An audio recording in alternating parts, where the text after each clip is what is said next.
عسلامة ومرحبا بكم في قناتي مرة أخرى. إن شاء الله تكونوا بألف خير يا ربي. اليوم كما تشوفوا من اللبسة نتاعي واللي زاكسسواغ اللي فوقي نتصور عرفتوا التيم نتاع الفيديو نتاع اليوم شنو. اليوم باش نعملوا فيديو تونسي 100%. واليوم النوع نتاع الشوربة أنا مانيش باش نعمل شوربة، لكن باش نعمل الحليلم هذايا تعوض الشوربة. هذه تونسية 100%، معناها ما خديناهيش من حتى بلاد أخرى.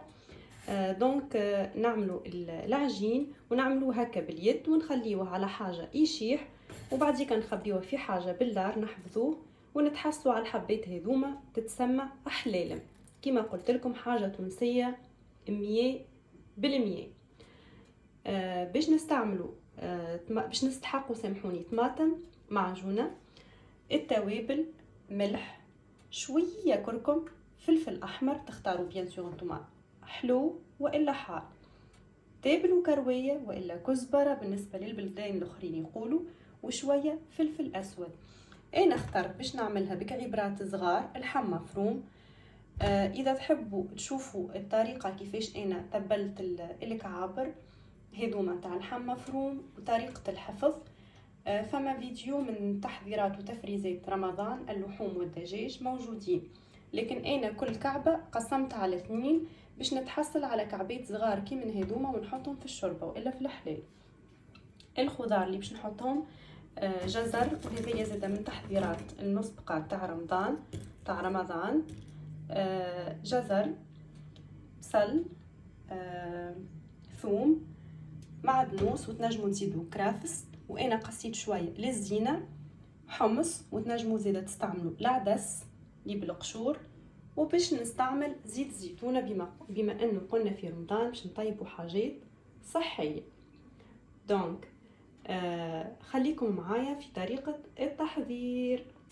اول حاجه حطينا شويه زيت زيتون، نجموا تبدلوا بزيت النباتي، ونحطوا البصل ثانية الثوم، والثوم تنجموا زيادة معناها تغطسوه.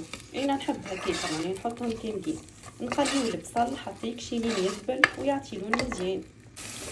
البصل بدا يذبل وتوا نرمي نسقط شويه الكعابر اللحم نتاعنا، وتنجموا تعوضوهم باللحم صغار مكعبات مش مشكله، لكن انا حبيت اليوم نبدل شويه نعملوا هكاك تحريكه خفيفه، لكن تبعوا طريقة الكعابر نتاع اللحم ما يتحلوش، يعني 100% ما يتحلوش. وزدنا معجون الطماطم ونخليه شويه، وتوا نضيفوا بقيه التوابل اللي قلت لكم عليهم، ونعملوا تحريكه هكايا خفيفه،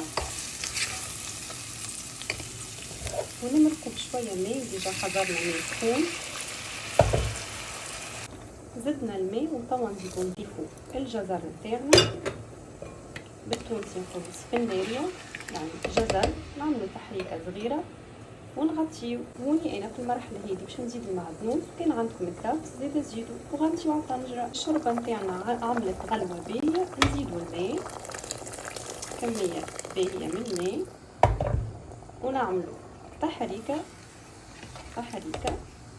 ونزيدوا الحليله. حركوا مره اخرى هكايا، بعديك نغطيو الطنجره. انا مانيش باش نحط الحمص، ما حطيتوش من الاول وما حطيتوش توا على خاطر الحمص نتاعي ديجا طايب، لكن انتوما اذا كان الحمص يعني الحمص نتاعكم مسلوق، قلت مسلوق منفخ، حطوه من الاول باش يطيب لكم. انا راهو الحمص نتاعي طايب. كيما تشوفوا الشوربه قاعده تغلي واللحم قريب يحضر والحليله قريب تحضر. الوقت هذا انا باش نزيد الحمص كيما قلت لكم على خاطره مطبوخ، وانتوما تزيدوه من الاول. انا كان نحطو من الاول تو يتهرب يذوب. دونك ونغطيوه على الطنجره ونخليوها شويه وبعديك نطفيو. وهكا كيما تشوفوا الحلال محضرت، اللحم طاب وكعبات الحلال محضروا ما شاء الله.